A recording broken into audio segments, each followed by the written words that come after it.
Foster Bell. Thank you, Mr Speaker, and I'd like to thank my distinguished colleague from the Coromandel for yielding in this split call. It's an enormous pleasure, sir, an honour and a privilege to rise and speak in favour of this government's sixth budget delivered by our very prudent Finance Minister, the Honourable Bill English. Right.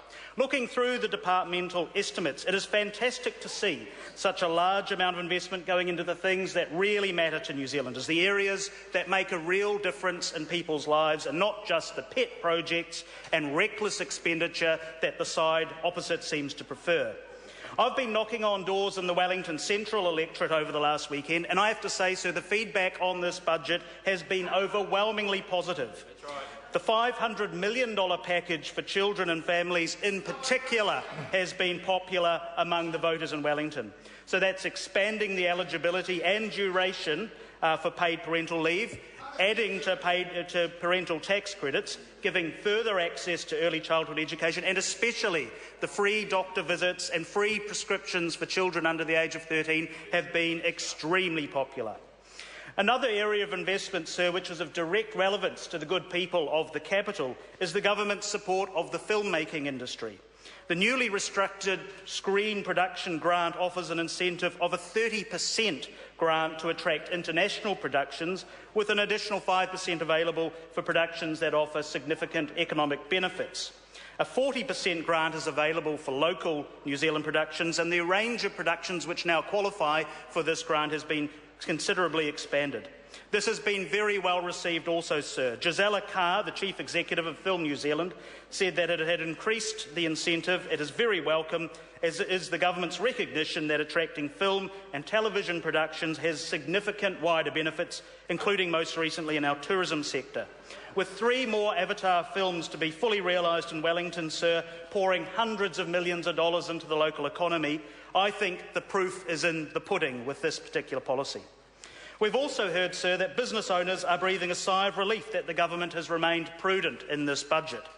The Wellington Employers Chamber of Commerce Chief Executive Raewyn Blakely has said that a restrained budget is exactly what this country needs to cement in the economic gains of the last few years.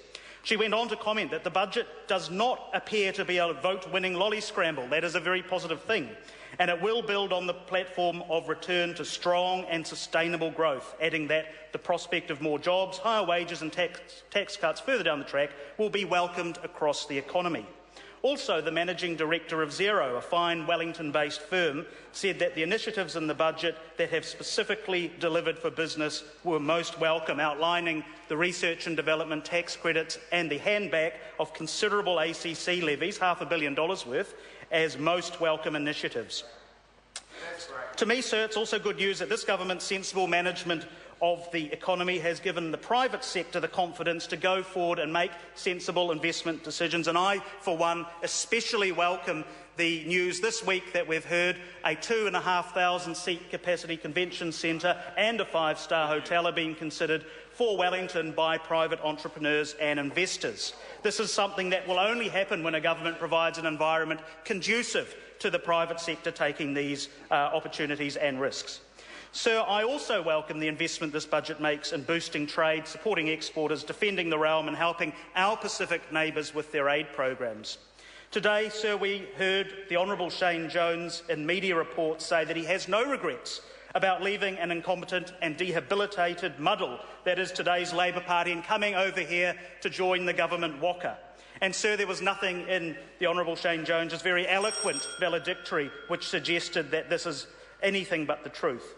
I want to say to the Honourable Shane Jones, as someone who left MFAT to enter Parliament, to someone who is making the journey in the opposite direction, welcome aboard, Jonesy. I am sure the member will find this waka to be more seaworthy, a lot quicker across the water, have a much more competent captain, and with nowhere near as many drips and leaks as his former vessel. We on this side of the House look forward to working with the most talented and sensible member of the opposition, Takina Te Hoe Kia Rite. Let us wield the paddles together and in doing so achieve great things for economic development at home and in our wider region. I absolutely unreservedly commend this budget, sir, to the House and to the people of New Zealand.